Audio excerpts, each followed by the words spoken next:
Et bonjour tout le monde, bienvenue dans le podcast Système 42. Salut Proto, est-ce que tu peux initier l'épisode s'il te plaît?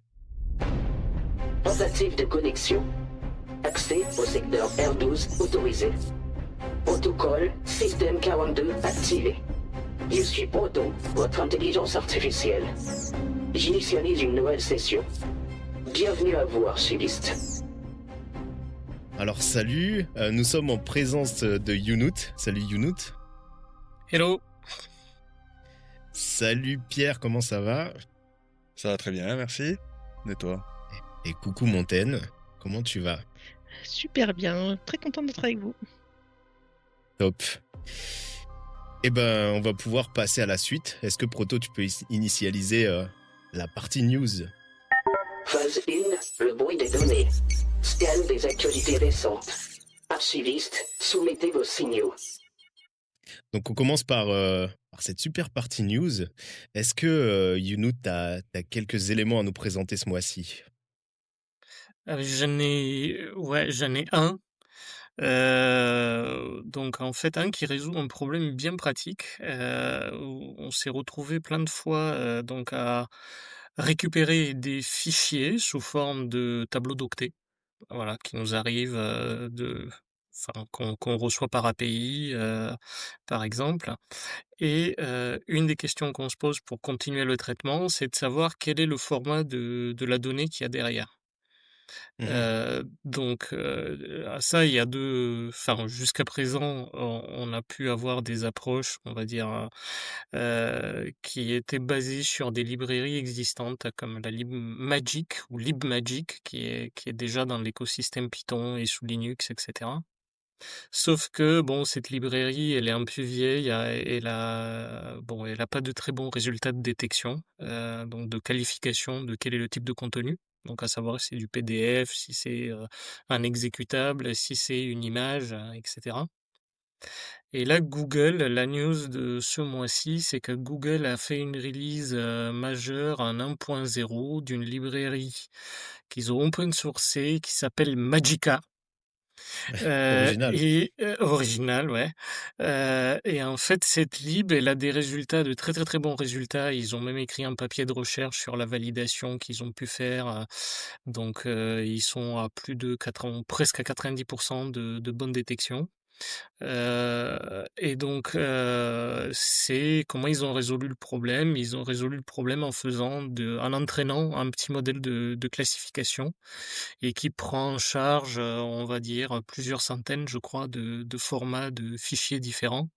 Donc avec des résultats très, très, très bons. Tout ça en open source, ça s'exécute, Mhm. sur CPU. On n'a pas besoin d'avoir une infra de malade pour faire tourner le système et donc ça va être quelque chose qui est une première version de cette librairie. Il faut dire qu'elle a été, elle existe déjà depuis 2024, mais là, il y a eu un update majeur, ce mois-ci.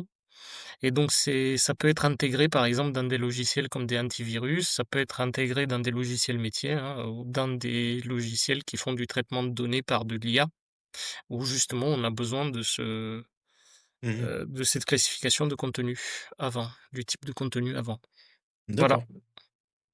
Ok, est-ce que tu as Donc d'autres choses à nous Magica, Google. présenter? Magica. Non, je vais le garder pour le sujet, pour le plat de résistance là. Ça c'est il y a une news dedans. Ok. Voilà, donc Euh, je fais du teasing. Allez, je vais enchaîner avec Montaigne, parce que je vais pas donner la parole en première tout à l'heure. Si tu veux, ça marche. Alors moi, j'ai 2 news.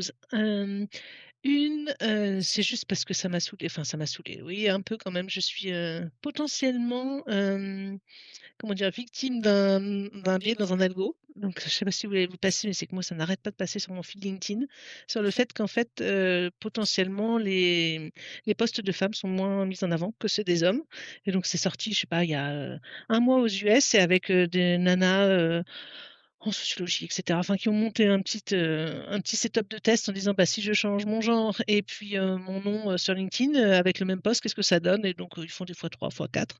Donc bon et donc maintenant je vois les posts de femmes en France qui font la même chose, qui font des tests D'accord. et je me suis dit que j'allais peut-être essayer sur mon compte. Bon, je me suis pas motivée à ce point-là et puis surtout j'attends de voir s'il y a plutôt une analyse un peu plus scientifique, du machin, ou que LinkedIn, dise: «Ah tiens, on a fait un nouvel update de l'algo, on vous dit toujours pas ce qu'il fait, mais peut-être que» voilà. Oui, si les voix montent un peu, je pense qu'ils vont réagir. Mais Ouais. du coup, alors tu es obligé de sélectionner un genre, en fait, sur LinkedIn? Ouais, il y a un genre sur LinkedIn, ouais. D'accord, et tu peux pas mettre, OK, je non défini Ah, en tout cas, je sais en tout cas, ceux qui ont fait essais là, ils ont changé et le genre et le prénom. Donc on se retrouve avec, je sais pas, Mathilde qui s'appelle Martin, quoi. Tu vois? Je pense que ça se base peut-être aussi Ah, sur le le prénom. prénom Ouais, également, d'accord. Il y ouais. a il y a carrément, une analyse, du prénom. Alors du coup, j'imagine que des prénoms un peu mixtes, je me demande comment, ça doit se passer. Ouais, Mais du coup, parce que là, tu nous as dit qu'ils avaient recréé des comptes en changeant le nom, le prénom et Non, le genre? sur le même compte, parce que comme ça, ils ont le même nombre d'abonnés. Et ben, en gros, par exemple, ils repostent le même post qu'ils avaient fait la semaine d'avant, à la même heure, le même jour, parce qu'on sait, tu sais, c'est un peu la magie de l'algo LinkedIn où tu sais pas si quand tu postes le matin, le soir, ça change quelque chose ou pas. Donc là, ils ont essayé de remettre toutes les autres conditions à l'identique. Donc sur le même compte, sur lequel ils ont juste changé le genre et le prénom. OK, incroyable que ça existe Et encore. donc, ouais, il y a plus de, voilà, x4 sur le nombre de vues. Donc après, il y a plus de commentaires. Donc après, enfin, ça engendre tout est mieux, quoi, derrière. Donc donc on est d'accord que c'est a priori à cause de l'algo d'IA, quoi. Enfin, j'imagine pas que ça a été codé en dur.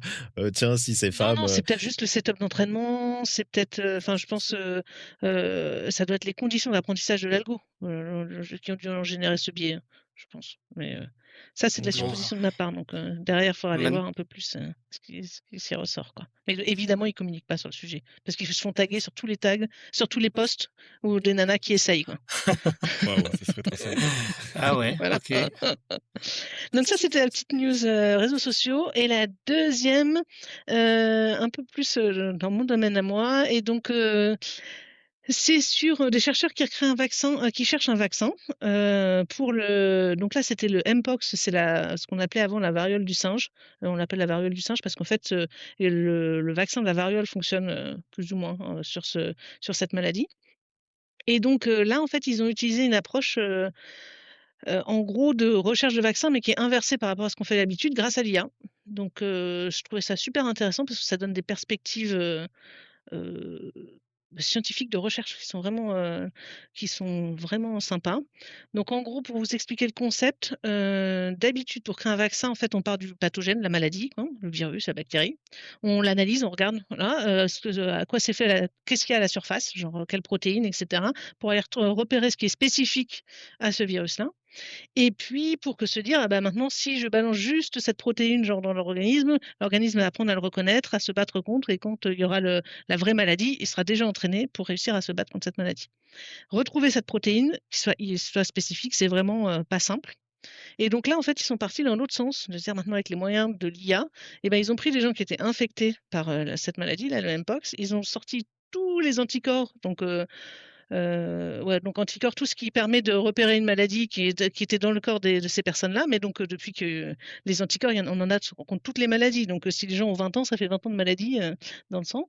Et à partir de ces milliers d'anticorps-là, eh ben, ils ont fait des regroupements, ils ont demandé à l'IA de rechercher derrière pour, en gros, remonter à l'envers et à partir de tous ces anticorps-là, identifier quelle est la partie du virus qui a été reconnue et puis donc permettre de créer directement le vaccin. Donc en gros, c'est bah, avant on faisait, on cherche le virus, ça donne l'antigène puis l'anticorps et là maintenant on part de l'anticorps et puis hop, on recherche l'antigène, optimal et donc ça veut dire que ça ouvre plein de potentiel au niveau de la médecine pour se dire comment trouver un vaccin de façon plus efficace, plus rapide. Parce qu'en plus, plutôt que de faire de l'essai-erreur avant où on se disait: «Bah, tiens, ça doit être cette protéine-là, je teste et je vois ce que ça donne». Là, on part d'un truc qui marche déjà et puis on va le remettre dans un vaccin. Et donc voilà, je trouvais ça super cool de se dire que l'IA, ça nous permet aussi de traiter comme ça des grosses masses de données pour trouver quelque chose, Ah, de c'est hyper intéressant. pertinent. Et du Concrètement, Et coup, juste, pardon. ouais, vas-y Donc Pierre. concrètement, ça peut faire gagner vachement de temps pour trouver les vaccins à beaucoup de maladies, en fait. Ouais, c'est ça. Ça fait vraiment gagner du temps potentiellement, en gros là, je regardais un petit peu, ça peut être quelques mois plutôt que quelques années, quoi. pour un vaccin. Et Quand du on coup, s'est battu au Covid en c'est disant qui va être le plus rapide. c'est même très ciblé parce que là, en fait, comme ils remontent la chaîne, en fait, dans l'autre sens, quand on observe, on met une maladie et puis on observe ce qui se passe, là, en fait, on cible directement quelque chose de très précis pour créer le vaccin qui est adapté juste à cette petite partie-là. Ouais, et en plus, même là, par exemple, dans l'exemple du Mpox, ils sont tombés sur une protéine auquel ils n'auraient jamais pensé par eux-mêmes. Ouais, ils sont tombés sur quelque chose dont eux, ils n'ont pas l'habitude d'aller chercher sur ce type de protéine. Ouais. D'accord. Donc, ouais. Ok. Est-ce Je voulais que juste dire que le prix Nobel de chimie là, qui a été donné à Zabis, qui est le président enfin, qui est un grand scientifique, mais qui est aussi le président de Google DeepMind, c'est pour ses travaux sur AlphaFold, qui est en fait un outil qui sert un outil d'IA, c'est une IA qui sert à faire du pliage de protéines, hein, du folding, pour trouver justement des protéines. Et on imaginait que ça allait avoir un impact phénoménal au niveau de la santé, justement pour trouver ces nouvelles protéines. Après, je ne sais pas s'ils ont utilisé AlphaFold dans ce cas-là. Je ne sais pas si toi, si t'as pu voir. Non, j'ai pas vu. D'accord, ok. Prochaine question pour la prochaine fois. Ça marche. Mais voilà, c'était juste. donc tu seras notre spécialiste santé, c'est ça, Montaigne? Ouais, c'est ça. Et Pierre, alors, de quoi es-tu spécialiste? Quelle news tu veux nous partager? Bon, c'est pas forcément dans mes spécialités, mais c'est deux petites news que j'ai vues qui ont retenu un peu mon attention. La première, c'est iRobot, donc la boîte qui faisait les Roomba, là, les robots aspirateurs, qui a fondu les plombs en fait simplement. Oh non, iRobot, c'est un film, hein, avec Will Smith. C'est vrai aussi. Pas de rapport direct, je pense. Non, en fait, avec, ouais, avec le robot aspirateur. Oh non. c'est ça. Ouais. Donc, en fait, ouais, c'est une boîte qui a été créée en 90 par des gars du MIT et qui sont quasiment les premiers à avoir créé des petits robots aspirateurs qu'on connaît tous. Ça, c'est si vieux que ça. En 90, il y avait déjà des tentatives de robots aspirateurs. Et C'est arrivé chez nous quoi, en 2010 ou 2015? Non, je pense que ça fait plus que Non, ça. 2010, j'en avais un déjà. Ah oui? Ouais. Oh, Ouais, purée, j'ai c'est- l'impression que c'est récent, moi. D'accord. Bon. Et ouais, donc c'est une boîte qui était valorisée en 2021 à 3,56 milliards de dollars, ce qui est pas rien. Les actions étaient à 133 dollars et aujourd'hui elles sont passées à 0,83 dollars. En même temps, si je dis pas de bêtises, ces robots-là, ils coûtent une blinde, non? Ouais, c'est ça, ouais. C'est les robots, c'est le C'est prix les robots d'entrée, de gamme, ça. c'est à C'est 1000 balles, robots quoi, mais, voiture. T'achètes Mais une attends, voiture, mais là, t'achètes un robot. il y a tout le teasing, on ne sait pas pourquoi. Mais c'est un peu à cause de ça. Ouais. Il y a eu beaucoup de concurrence, surtout à des prix cassés. Et donc, évidemment, les gens ne sont pas prêts à mettre 1000 euros dans un robot quand on peut en avoir à 200 euros. Je m'étonne. Évidemment. Et après, ce qui est intéressant, c'est de voir que le rachat a été annulé en 2024 par Amazon, qui voulait récupérer, mais les autorités de régulation n'ont pas accepté, je pense pour des problèmes de concurrence, pour pas que Amazon ait tout en fait. Et donc le résultat, c'est que les actionnaires, ils ont tout perdu. Ça, c'est le premier résultat. Et les supports des anciens robots, pour l'instant, il a été communiqué. Il y a une communication qui explique qu'il est assuré jusqu'à février 2026 et après, on ne sait pas. Donc ça va D'accord. dépendre de la boîte qui a racheté là, qui a racheté, non, c'est qui récupère en fait tous les actifs, qui s'appelle Picard Robotics en fait, qui étaient les fabricants de ces robots. C'est une boîte chinoise. Donc pour l'instant, voilà, c'est un peu en stand-by hein, pour les possesseurs de robots. Donc c'est une news que je trouvais assez intéressante. Cool, merci. Est-ce que tu en as d'autres? Et ouais, une deuxième news que j'ai vu passer sur Reddit, que je trouvais ça drôle. C'est une boîte allemande qui s'appelle Swarm qui va faire des cafards cyborgs. Donc l'objectif, c'est de créer, de rajouter des petites puces électroniques sur ces cafards qui vont embarquer des caméras, des radars, qui ont des stimulations neuronales pour pouvoir les diriger. Et l'intérêt. J'avais vu quelques vidéos de ça. C'est T'as déjà incroyable. vu moi, je trouve que c'est dingue ce qui est faisable. Quoi. Après, l'objectif, c'est un peu, enfin, c'est militaire, mais pas pour embarquer des armes. C'est pour aller. Une armée de cafards. C'est ça, ouais, ils peuvent envoyer 10, 100, 20, 1000, 1000 cafards pour pouvoir en fait détecter des problèmes de radiation, tout ça, parce que les cafards, faut savoir que c'est très résistant et très résilient à l'environnement. Ah oui. Et donc, ça ouvre des perspectives assez dingues. Donc, on verra là où Alors il faut moi, que ça aille. il faut savoir que Pierre, c'est un passionné de domotique. Il a tout connecté chez lui. Donc, je sais pas si dans sa tête, là, il est en train de penser déjà à connecter des cafards chez lui en surveillance. Non, mais c'est clairement. Après, on n'en est pas là, mais c'est clairement quelque chose qui pourrait, un cas d'usage qui pourrait être réalisé, quoi. Mais alors, quel est l'intérêt d'un cafard plus que juste un nanorobot? Enfin, j'imagine que c'est parce que il y a déjà toute la biologie en place. T'as pas besoin de petites pièces. C'est ça, ouais. Ça coûte moins cher parce que les nanorobots, faut faire, faut qu'ils mais c'est des vrais. puissent se mouvoir. Ils sont vivants. Oui, c'est des vrais cafards J'avais vivants. pas capté, moi, qu'ils étaient vivants. Ah oui. Ah ouais, trop la classe. Ça coûte beaucoup moins cher en fait. Faire 100 cafards, mettre 100 puces sur des cafards, c'est. Ah ouais, ça tu les coûte fais se quasiment reproduire rien. sans problème, quoi. Bah ouais, c'est ça. Ok. Ouais. Et c'est des Ouais, cafards espions, quoi. Et ça, C'est ça. c'est que le départ. Parce que le jour où ils arriveront à connecter une souris, ils vont mettre une souris. Bah c'est un peu ça, ouais. C'est un peu ça. Et je m'arrêterai là. Je dirais pas jusqu'où on pourrait aller. Ouais. C'est pas l'objectif un peu d'Elon Musk, non. Lui, c'est pour le bien-être de l'humanité. C'est ça. Ben merci Pierre. Non, mais attends, moi je rebondis parce que moi j'avais pas du tout suivi. Donc là, ils mettent des puces dans des cafards et après ils les dirigent, les cafards, hein. Ouais, Pour par aller des où ils veulent simulations et tout. neuronales, ils arrivent à dire à droite, gauche, tout droit. Ah ouais, et, on est vraiment dans nos films de science-fiction, là. Oui, Ok. et un jour, au Exactement. lieu d'acheter des Lego, en fait, Montaigne, on achètera directement des petits cafards connectés avec une télécommande. Là. Le do it Mais c'est yourself. pas éthique non plus. Enfin, ok. Mais après, est-ce que les cafards se sont plaints? Non, super. Ok. A priori, dans l'article que j'ai vu, c'est pas des opérations qui sont douloureuses pour les animaux. Ah, ouais, super. Comment il dit ça, ok. Et en fait, ils ont mis une décharge devant le cafard, ils ont pas signé, donc c'était bon. Merci Pierre.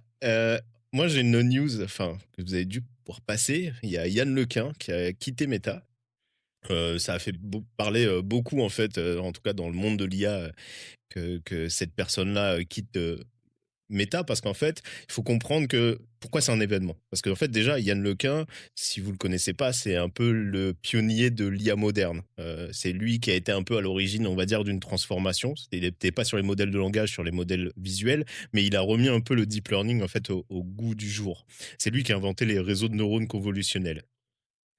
Il a gagné aussi en compagnie de ses deux confrères le Turing Award, donc l'équivalent du prix Nobel de l'informatique. Et en fait, il était chez Meta depuis 2013. C'était le patron scientifique de toute la recherche en intelligence artificielle, et c'est lui aussi qui a poussé pour faire de la recherche en intelligence artificielle un sujet open source. D'ailleurs, on voit qu'il y a pas mal de choses qui sortaient de Meta qui étaient open source, et ça a un peu motivé tous les autres acteurs de l'IA à publier ça en open source, parce que lui, il pensait que si tout le monde fait avancer comme ça en open source, on avancerait beaucoup plus vite, et c'est pas ça qui empêcherait de générer des profits. Bon, malgré tout, Yann Lequin, ça reste quand même quelqu'un qui est plus côté recherche que côté commercial. D'ailleurs, c'est ça qui l'a mis un peu en désaccord avec la vision stratégique de Meta.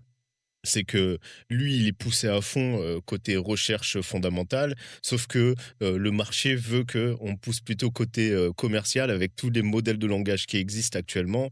En fait, Meta avait tout intérêt à essayer d'en mettre sur tous ses outils et de vendre ça à ses clients. Ça rapportait plus d'argent que de faire de la recherche sur un truc on ne sait pas encore où ça va aller. Donc en fait, ils ont mis un directeur qui était plus orienté business au-dessus d'Yann Lequin, et ça a commencé à être piloté, on va dire, par l'argent plutôt que par la recherche. Et ça, lui, c'est dit stop, ça correspond pas à mes envies, donc il a décidé de partir. Alors c'est une super nouvelle pour nous parce qu'en fait, il a décidé de partir pour s'installer où ?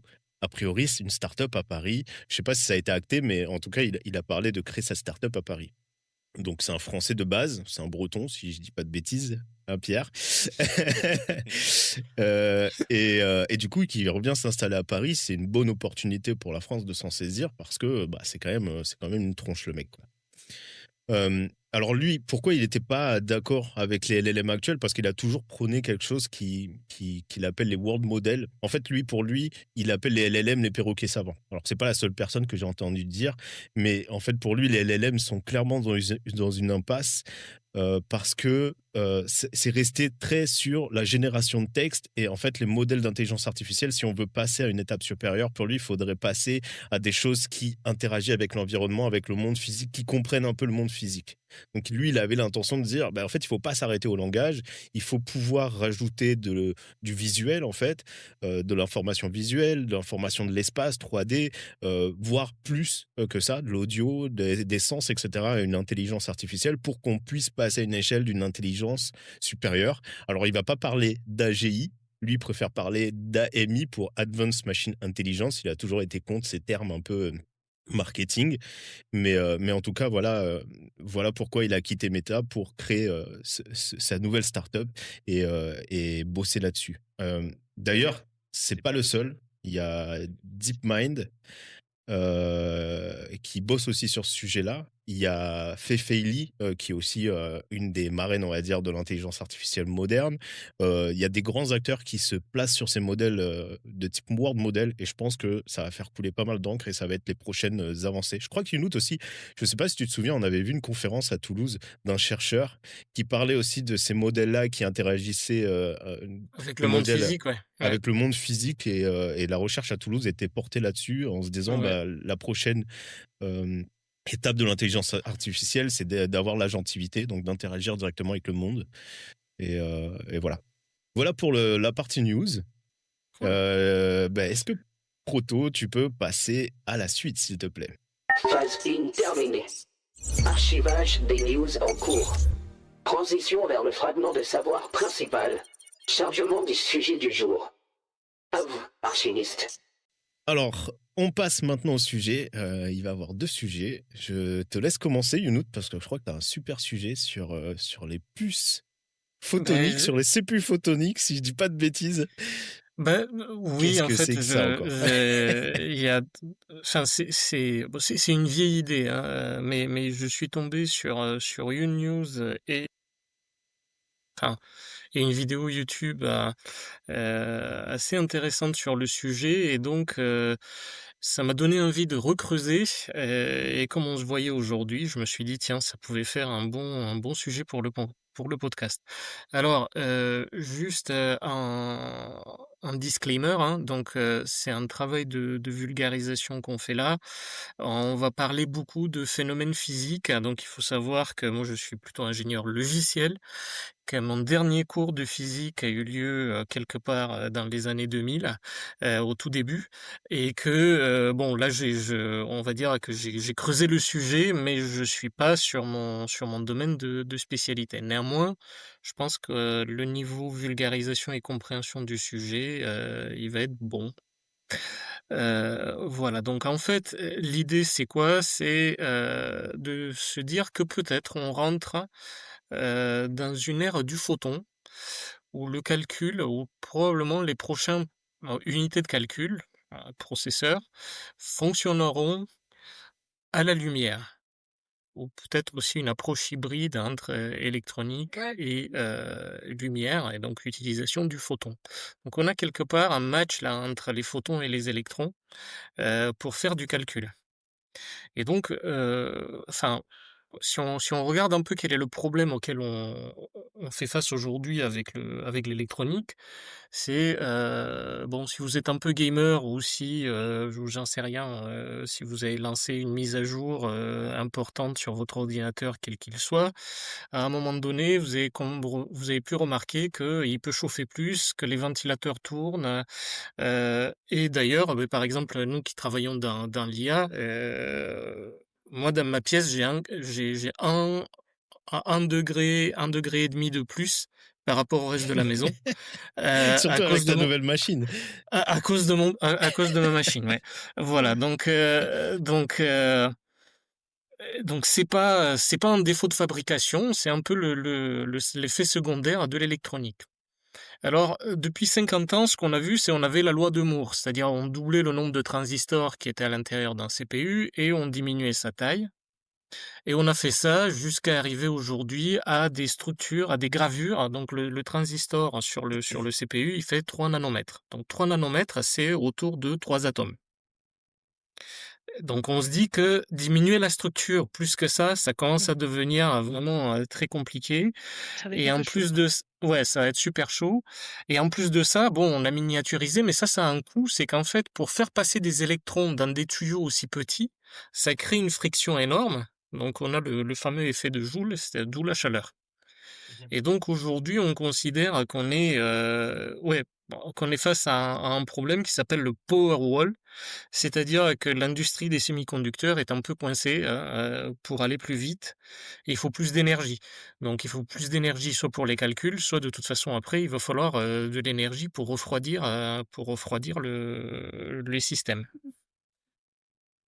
Et on voit bien que bon, la tendance est plutôt à demander plus. On a des systèmes comme les IA hein, qui demandent plus de calculs. Donc là-dessus, c'est d'où il y a un peu un sentiment de crise majeure, en fait, Ouais. sur le sujet. Euh, et donc, la question, c'est une vieille idée hein, qui est de dire, mais plutôt que d'utiliser des électrons pour faire des calculs, est-ce qu'on ne pourrait pas utiliser quelque chose qu'on utilise déjà pour transporter de la donnée, qui est le photon? Aujourd'hui, on est tous contents d'avoir la fibre optique chez nous, hein. On sait que ça marche Ah vite. oui. On a tous vu la différence de débit. Et donc, euh, et donc, on parle de l'informatique photonique. Et alors, pourquoi le photon est intéressant? Ben, en fait, il n'y a pas de friction, donc c'est zéro friction, zéro chaleur, hein. Donc, contrairement aux électrons qui se cognent partout, bah, les photons, ils ont ni masse ni charge, hein, donc ils traversent la matière, Ils sont bien comme la fibre éduqués. optique ou le silicium, et donc ça génère pas de chaleur. Euh, bon, on a l'information qui circule à la vitesse de la lumière. Même si bon, si on est dans des tuyaux de silicium, donc bon, c'est un peu plus ralenti, mais bon, on est bien. Mmh. On a des on a des vitesses assez importantes, des latences, assez importantes. Et puis on parle aussi d'une autre propriété qui est le super multiplexage. C'est-à-dire que en fait, avec des câbles en cuivre, si on veut passer des signaux, en fait, on aura du mal à envoyer plusieurs signaux en même temps parce qu'ils se brouillent entre eux. Avec la lumière, en fait, on peut faire passer, par exemple, sur des longueurs différentes, 100 signaux différents, et ils ne se mélangent pas. C'est en gros, c'est comme si tu passes d'une autoroute à une voie, enfin d'une route à une voie et une route à 100 voies Ah oui. sur En le gros, même on tuyau. envoie des couleurs différentes, quoi. Exactement, c'est sur des couleurs, exactement. On joue sur la longueur d'onde, donc c'est des couleurs différentes. Heu, donc voilà le photon. Et donc on pourrait se dire qu'il met l'électron KO. Mais rassurez-vous, ne jetez pas votre ordinateur tout de suite, hein, parce que ce rêve d'ordinateur photonique, en fait, il date des années 80, où on imaginait dans les années 80, on se disait, mais on pourrait virer les processeurs Intel, et on pourrait mettre des processeurs photoniques et on pourra faire tourner nos systèmes d'exploitation dessus. Et donc ça implique quoi? Ça implique de dire: «Ah ben, en fait, je simule le fonctionnement d'un processeur électronique avec un processeur photonique». Ça implique de pouvoir gérer des opérations, des portes logiques, hein, de pouvoir implémenter des portes logiques, des et des ou Mmh. et not. Et le problème donc, parce que ça marche, c'est un ordinateur numérique, c'est un ordinateur qui fait des opérations booléennes binaires. Et là, quand on a essayé de faire ça, en fait, on se heurte à une relativité physique, qui est que, bah, les photons, ça interagit pas de façon naturelle entre eux. Et donc, pour qu'un signal lumineux contrôle un autre, par exemple, pareil que le courant dans un transistor, en fait, il faut des matériaux compliqués et donc, réaliser des portes logiques aussi simples, et aussi pas chères qu'on peut faire avec des transistors et donc avec de l'électronique, c'est pas facile. Et donc, le CPU, l'idée du CPU optique universel, c'est un peu en train de se dire: «Ah bon OK, on sera pas prêt tout de suite». Ça s'éloigne un peu, comme idée. Ah oui, et il y avait un autre problème aussi, c'est que, en fait, on sait pas trop stocker les données, en fait. On sait pas comment faire un stockage efficace et réutilisable, à base de photons. Mais On est en tous fait, assez vieux là attends, juste un truc, c'est qu'on est tous assez vieux pour se souvenir des lecteurs de graveurs de CD, hein. On a tous Ouais. gravé des CD là, c'était long. ouais, c'est long. Mmh. Et puis vous vous souvenez quand on gravait un CD, tu pouvais pas réécrire dessus. C'était, voilà, d'ailleurs on appelait ça Oui. la gravure, hein, c'était fini, hein, Il y en tu avait des gravé réécri dessus, il y en avait qu'on pouvait, utiliser pour réécrire dessus, mais Ah ouais? Ah oui, il y Ah en oui, avait les des rewrites. Ah RW, oui, il y avait les des RW, RW, oui, oui. Ah ouais. oui, effectivement. Mais Mais bon, c'était pas, pourquoi c'est si compliqué en fait de faire des portes logiques optiques du coup? c'est parce que en fait, tu vois, bon, je vais revenir un peu sur le transistor, en fait. Comment il fonctionne? En fait, si on dans un transistor, un signal électrique peut contrôler un autre. Donc, typiquement, si tu vois le transistor comme un tuyau, enfin, comme un robinet d'eau, l'eau arrive au robinet, donc ça, c'est le courant électrique, le courant principal, et on a une poignée à côté, du robinet qui est la commande et qui est ça, c'est le signal de contrôle. Et donc avec une toute petite force, en fait, sur la poignée, on peut dire le courant passe ou passe pas. Et donc, c'est la base de la logique binaire, d'accord? Donc c'est avec ce courant de commande qu'on dit, bah, en fait, le courant principal passe, ou passe pas, et donc ça fait des zéros et des 1. Heu, mais ça, on ne peut pas le faire, et ça, on peut le faire avec l'électron parce que l'électron a une masse et une charge. Par contre, les photons, c'est très compliqué. Si tu te mets dans la nuit et que tu as 2 lampes torches, tu es dans le Mmh. noir, Mmh. si tu croises les faisceaux lumineux, il se passe rien, hein, il y a pas de collision, les trucs, ça donc tu vas avoir du mal à te dire: «Ah, tiens, avec un rayon, je contrôle, le fait que j'ai allumé un rayon, j'éteins l'autre». Enfin, tu vois, c'est pas bah, en fait, pilotable, ça marche aussi pas comme dans Star facilement. Wars avec les sabres laser. Et non, et non. Et donc oui, le sabre laser, on Mmh. est loin, là, c'est la voilà. Et donc en fait, ça serait possible de le faire. Et donc, mais en utilisant des matériaux un peu spécifiques qu'on appelle des matériaux non linéaires. Et donc en fait, le principe, ça serait de dire: «J'ai un rayon A qui tape le matériau change de propriété, par exemple, à ce moment-là, il devient opaque, et quand le rayon B arrive, ah beh, il trouve le matériel opaque et il est bloqué». Mais bon, c'est faisable, mais c'est compliqué, c'est encore énergivore, et donc bon, c'est pas très on va dire que c'est pas au point encore.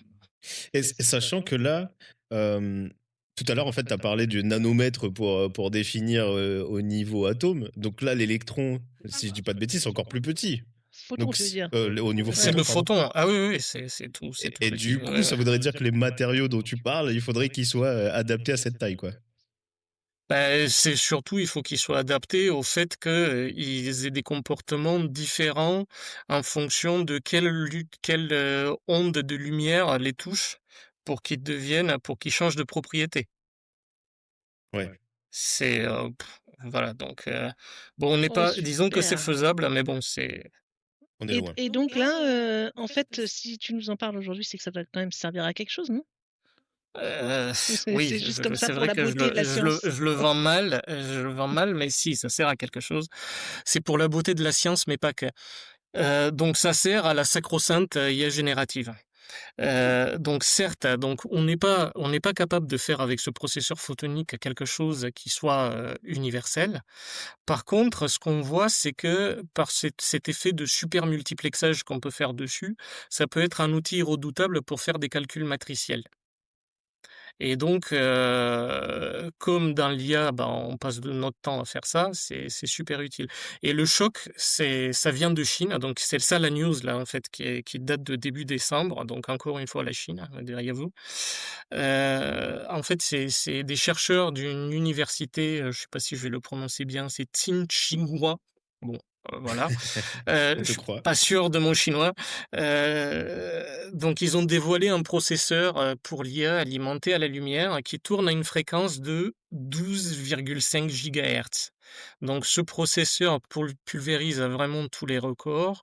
En termes de vitesse, ça, par exemple, ils l'ont testé sur des tâches de reconnaissance de motifs, et donc ça fait le job 3000 fois plus vite qu'un GPU NVIDIA A100. 3000 fois. Parce que 3000 fois, ouais. sur un CPU classique, on Sur est à une quoi? 3,5-4 GHz? ouais, allez, Ça tu peux monter à Ça dépend 5 du à CPU. 5-6 en overclocking, ouais. OK.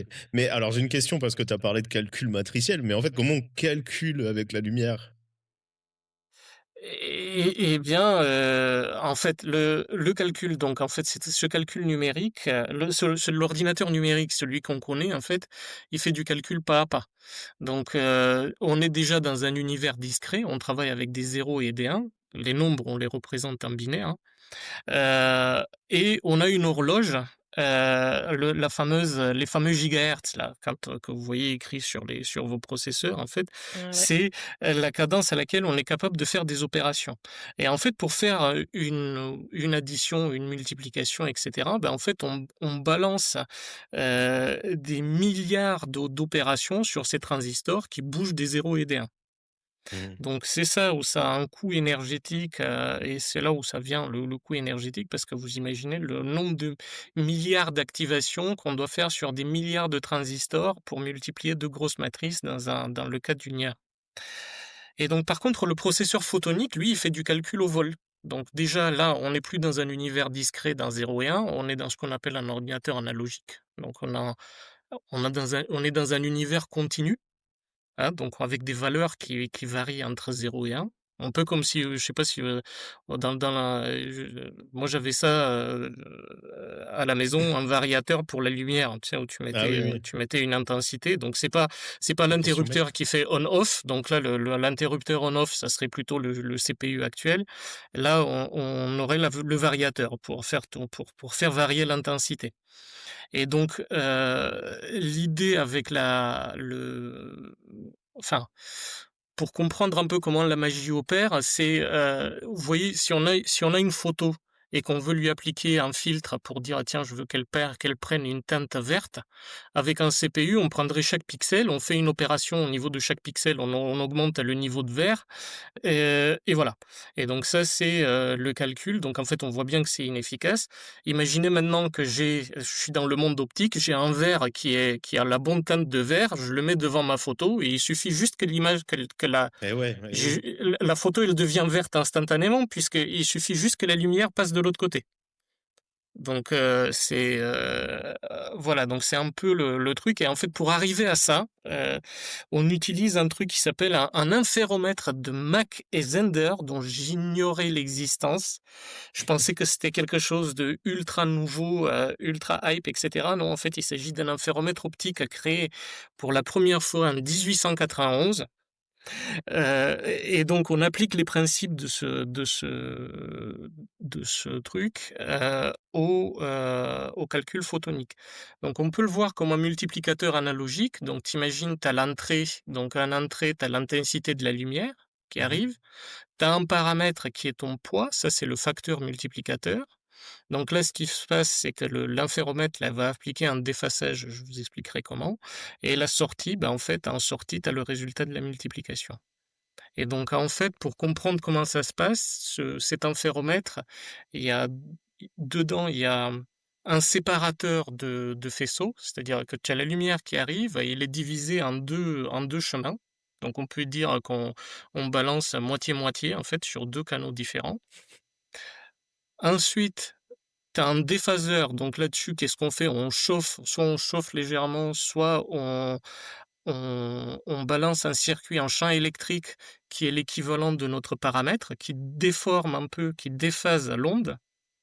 Et quand les deux vont sortir de l'autre côté, en fait, il y a une recombinaison. Et en fait, c'est l'intensité de sortie qui est le calcul de la multiplication. D'accord. Waouh. Tu vois? Et donc, en fait, tu peux le voir un peu comme si tu avais deux tuyaux d'eau là, qui se rejoignent. Ah bah, si les jets arrivent ensemble, tu as un débit fort. Si tu retardes un des jets, tu moins de pression.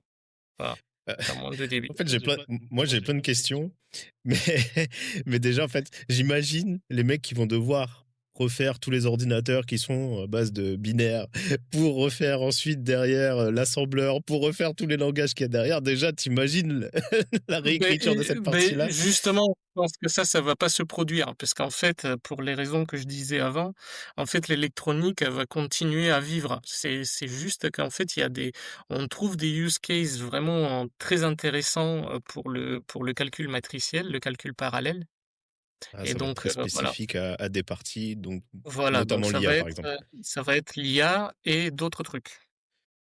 Mais du coup, est-ce qu'il ouais, après ça va être très spécifique, tu me dire, parce que du coup, j'allais dire, il va y avoir d'autres, goulots d'étranglement. Si je veux dire le processeur est ultra rapide. Mais justement, ouais, on va arriver au goulot d'étranglement aussi.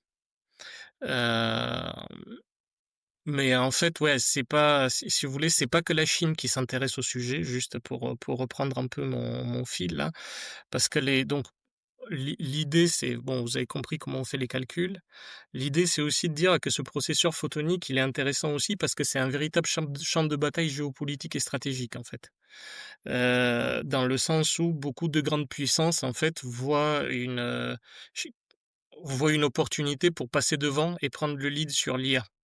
Donc notamment la Chine, en fait, qui est D'accord. aujourd'hui, parce que ça en fait, ça leur permet qu'est-ce que ça leur permet de faire? Et nous, Européens aussi, hein, on est à l'embuscade, on veut passer devant les Américains, voilà. Donc Trump, s'il continue comme ça se trouve, il aura aussi un prix Turing, hein, en plus de son Nobel. Parce qu'en fait, ce qui se passe, c'est que comme les Chinois, ils ont des sanctions et ils peuvent pas bénéficier des technologies américaines, ben, en fait, électroniques donc, ils cherchent en fait, d'autres façons de faire.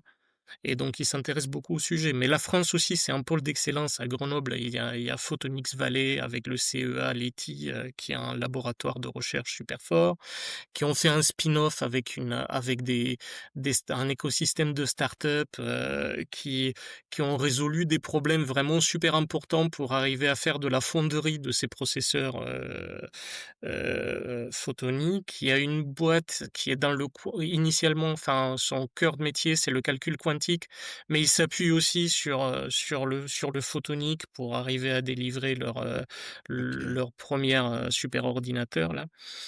Et Si bien évidemment aussi, t'as les Américains qui sont dans le game avec des startups et ben, bien évidemment, Nvidia, qui est à ouais. l'embuscade et qui investit massivement. Voilà. et OK. mais alors ça va rester, comment dire? Un usage super spécifique ou tu crois qu'à un moment ça va devenir, du enfin, dans n'importe quel ordinateur, tout venant, parce Bah, que ça va remplacer enfin non, tu as dit que ça remplacerait pas quoi, mais juste en pour l'IA fait, alors? ouais, en fait, c'est pas vraiment que pour l'IA, c'est aussi pour les data centers. Je pense que les premiers Ah trucs, OK, on à va les chaque fois qu'il y a voir des dans gros les cal data centers. grosses masses de calcul quoi. Ouais, parce qu'en fait, ce qui se passe, c'est qu'on a aussi, c'est toujours pareil quoi, ces systèmes photoniques là, c'est la partie calcul qui attire, et qui fait couler de l'encre. Mais en fait, il y a un autre usage on peut le voir aussi comme un système nerveux, optique pour les interconnexions. Parce qu'en fait, aujourd'hui, dans les data centers, on a des milliers de serveurs qui sont reliés entre eux et par Ouais, exemple, pour les GPU, d'après ce que j'ai compris, ça m'a surpris un peu quand même, c'est que les GPU, sont connectés aujourd'hui par du cuivre et donc on pourrait voir aussi que, bah, en fait, on pourrait avoir, des connexions par fibre optique déjà entre GPU, OK. ce qui permettrait de consommer moins d'énergie et de dégager moins de chaleur et en fait, on pourrait voir aussi arriver des trucs dans les ordinateurs parce qu'en fait, tu pourrais aussi te dire que ta carte graphique, ton processeur et ta mémoire ne vont plus être reliés par du cuivre mais, par de la lumière. OK. Voilà, donc en gros, dans les conclusions, hein, sans faire de la futurologie, là, en fait, ce qu'on voit, c'est que ce qui se dit, c'est que 2025-2027, ça serait ces fameuses interconnexions où l'optique remplace le cuivre dans les racks. 2027-2030, ça serait des coprocesseurs optiques dédiés à l'IA. et que ça devienne vraiment courant dans le cloud et que du coup la facture énergétique, elle soit réduite, ce qui est une bonne nouvelle pour la Et planète en l'écologie. fait. Ouais, voilà, Voilà, pour nous en même en fait, pour termes de nos enfants, chaleur, même en termes de. Je sais tout pas à les fait. composants, entre le cuivre et le câble optique en plus. Oh, je sais pas. Mm. Là, je suis pas assez calé pour répondre et en fait, ce qu'on voit, c'est ce qu'on se dit, c'est que depuis 2030, on va dire 2030-2035, ça serait de dire qu'il y a des technologies, vraiment, qui rentrent dans un usage, on va dire, plus usuel et plus mainstream, on va dire et donc bon, c'est pas demain que vous aurez une puce comme ça dans votre smartphone. Voilà, c'est pour ça que je disais, Bah, Non. jetez pas on a les plus de ordis. chances. On a plus de chances de voir ça que de voir la quantique chez nous, vu les conditions d'avoir un processeur quantique. Bah oui, a priori, oui. C'est Et en termes de place, est-ce que il y a déjà des prototypes qui existent ou pas? Ouais, il y a des prototypes. Donc j'ai vu une start-up allemande qui voulait monter un truc. En fait, bon, ils montraient le rack dans lequel ils faisaient enfin, ça se faisait la taille de la bibliothèque de chez toi, quoi, Ouais, mais en c'est plus bien pour ça que je profond. pose la question parce que j'imagine que Non, non, c'est grand. Aujourd'hui, c'est un peu, c'est plus grand. Mais il faut se dire aussi que, c'est notamment une start-up française là qui a mis en place un procédé qui permet de faire de la, comment ça s'appelle? De la gravure en utilisant les chaînes de fabrication actuelles de processeurs. Tu vois? C'est-à-dire que sur une même chaîne parce que ça aussi c'était un casse-tête à pas possible, c'était de dire, ben, en fait, comment on fait, s'il faut revoir toute la chaîne, de production industrielle, ça va pas le faire. Et donc Mhm. là, c'est une start-up française qui a trouvé en fait, comment faire ça et donc on s bon voilà, donc en fait, je pense que la miniaturisation, elle viendra plus tard, mais là aujourd'hui, c'est beaucoup plus gros, ouais. Ok, ouais, cool, mais vu qu'on est en optique, c'est moins gênant d'être plus gros. Parce que Non. Eh oui. super. En tout cas, méga intéressant. Merci Younout. merci, ouais. Eh beh, avec Et plaisir. si vous n'avez pas d'autres questions, je pense qu'on peut passer au sujet suivant, qui est d'autre que le mien. On va parler d'intelligence artificielle. Quelle surprise venant de moi. Euh, En fait, moi, je voudrais vous parler d'un sujet qui me frustre vraiment profondément. Euh, on entend partout parler de l'AGI, intelligence artificielle générale. On fait de la futurologie dedans, ça arrive dans 5 ans, ça va dépasser l'humain, ça va révolutionner l'humanité. Super. Mais en fait, avant de partir dans ces grandes déclarations, j'aimerais juste qu'on reconnaisse un truc simple, hein. C'est qu'on ne sait pas déjà ce que c'est l'intelligence. Tu vois. On ne sait vraiment pas ce que c'est ni l'intelligence et encore moins la conscience. Parce que quand on parle d'AGI, on parle de conscience, on ne sait pas ce que c'est. Et ça, c'est un vrai problème. Parce qu'en fait, comment on peut prédire quelque chose qu'on va créer, donc l'intelligence artificielle générale, si on ne sait même pas définir ces termes-là, et comment on peut savoir si une intelligence artificielle est consciente si on ne comprend pas ce que c'est la conscience? Bon. Ce qui me frustre, en fait, c'est que ces sujets qui sont étudiés vraiment très sérieusement depuis des décennies par des scientifiques, par des philosophes, euh, en fait, bizarrement, tout le monde se sent autorisé à avoir un avis péremptoire sur ces sujets-là. Alors que quand on parle de physique quantique, personne se permet de dire bah, moi, je pense que les électrons fonctionnent comme ça. Mais par contre, dès qu'on parle d'intelligence ou de conscience, tout le monde devient un expert. Comme si, en C'est fait, parce que avoir un personne ne comprend cerveau. rien au quantique. Oui, mais voilà. Sauf que, enfin, quand tu te penches un peu sur les sujets, enfin, vraiment, c'est balèze, hein, c'est pointu quand tu te penches vraiment en profondeur. Que ça soit philosophique ou scientifique sur les sujets d'intelligence, de conscience, c'est pointu en fait. C'est comme si en fait avoir un cerveau, ça donnait le droit automatiquement à avoir un diplôme sur le sujet. Donc avant de parler d'AGI, ce que je ferai en fait, dans ce que je vais faire là dans cet épisode et dans un autre, parce qu'en fait j'avais un sujet, mais il était beaucoup plus long que prévu, du coup je l'ai découpé en deux et on va en parler un peu là et un peu dans un autre épisode.